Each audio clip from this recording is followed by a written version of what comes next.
Svi smo očekivali Đurđevdan.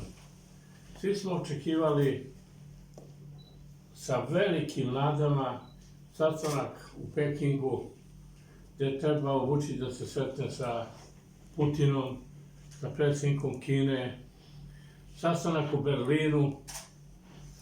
Sve je to bilo i prošlo, pa se onda očekivao Đurđevdan da konačno ti privilegovani iz vladajuće koalicije na čelu sa Vučićem donesu presudnu odluku šta i kako izaći iz krize, da li izborima, da li na neki drugi način i tako dalje. I svi smo to očekivali sa puno pažnje, sa puno interesovanja, jer u pitanju jedna država kao što je Srbija i svaki građanin Srbije je bio zainteresovan šta će se dogoditi i šta će biti posle Đurđevdana. Evo, Đurđevdan je prošao. Samiti raznorazni su bili prošli. Svi važni sastanci su prošli. I šta se dogodilo? Ništa. Vučić izlazi i obraća se naciji i kaže Kosovo će dobiti nezavisnost na celoj teritoriji, ali ne mojom krivicom. Narod ga nije razumeo i zato rešenje ne postoji drugo. Pitamo se, koga je on pitao? Uvek je imao neko svoje tajno rešenje, neku svoju tajnu priču, iznenađenje za narod. Sebe je proglasio za neprikosnovenog vođu koji nikad ništa nije umeo da reši. Vođa koji nije rešio najosnovnija pitanja što se tiče države koju vodi. Vođa se bruka, izlazi pred narod i kaže da njegovom krivicom nije rešeno, nego neko drugi je kriv. Kriv je narod, kriva je opozicija, kriv je neko ko zna ko, ali on nema nikakvu odgovornost i nikakvu krivicu. Sa Merkelovom se sreo desetine puta. Šta je rezultat tih sastanaka? Ništa. Odlazi na samit gde naši najveći neprijatelji srpskog naroda u ovom momentu, Albanci, Kosovari,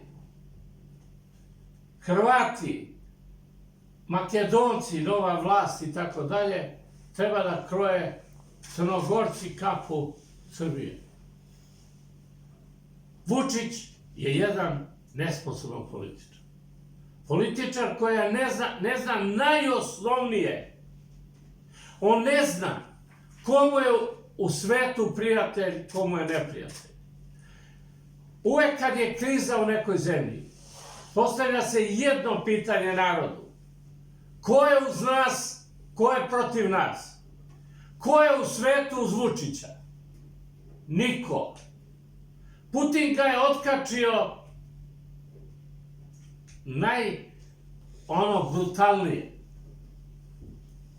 Naravno, ni Kinezi nisu pokazali neko posebno interesovanje, inače bi on o tome pričao.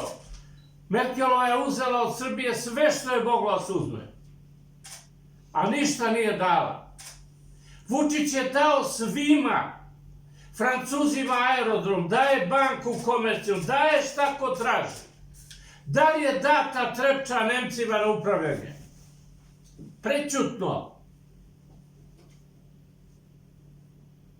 Da narod ne zna, da niko ne zna. Vučić kida nešto najbolje što imamo u državi, daje da bi kupio svoj opstanak i da bude tu naravno gde jeste. Naravno, opoziciju kad mu pomenete, on kaže to su lopovi, kriminalci, prevaranti i tako dalje. To je njegov narod čiji je on predstavnik. On sa takvom pričom ne može da vodi državu. Podelio nas je više nego ikada. Doveo je najokorelije ubice, kriminalce, najveći ološi Srbije na vlast i sa njima se baškari, oni mu čuvaju leđa i glumi nekog mangupa, ona izađe na stepenište, pa se okrene prema opoziciji, pa se ono mangupira njegovo kao. Vučić je jedna nesreća srpska. Pun zlobe, pun jada, pun mržnje prema onome ko misli drugačije. A ko će da misli kao on kad on ne zna ništa? Da zna, on ne bi dozvolio da mu Ćale bude glavni u vladi. Ćale, kako narod zove premijer. Ljudi, on od nas pravi cirkus. On od ove države pravi cirkus. Sa Brnabićkom, sa ovim njegovim ekipama i tako dalje. Sa onim Markom Đurićem, pa on pravi cirkus. Pa ono je jedna nesreća, kad ga čovjek vidi da povraća. On rešava neku sudbinu naroda. On da pokrene srpsko selo sa Krkobabićem, da pokrene poljoprivredu s Krkobabićem, da pokrene gradnju u Srbiji sa Markom Blagojevićem. Pa to je ponižavajuće za Srbiju. Srbija ima ljudi, ima kadrova, ima elitu, Srbija ima kvalitetne ljude i stručne ljude kojima Vučić ne da pomole glavu zato što su protiv njega. Jer ono što on radi je sumanuto. Pa pogledajte koliko nije normalno. On iz Albanije uvezao 15.000 tona pasulja, 25.000 tona paradajza, 30.000 tona krompira, 6.000 tona krastavaca. On je ludak, bre. Ljudi, oni nama uvode takse dole, ne daju nam da mrdemo, a mi im napravi smo 1.400.000.000 evra prometa. Pa to samo može budala uz drugu budalu Rasima Ljajića, koji vodi trgovinu. Pa Srbija smrdi od krompira, narod baca krompir sada u proleće. Stiže novi, a mi uvozimo krompir. Znači da nismo normalni. On se druži s Pacolijem, on se druži s Haradinajom, on se druži s Tačijem, on s Merkelovom. On rešava svima probleme, naravno, sa Makronom i tako dalje. Ali samo mu ne valja njegov narod.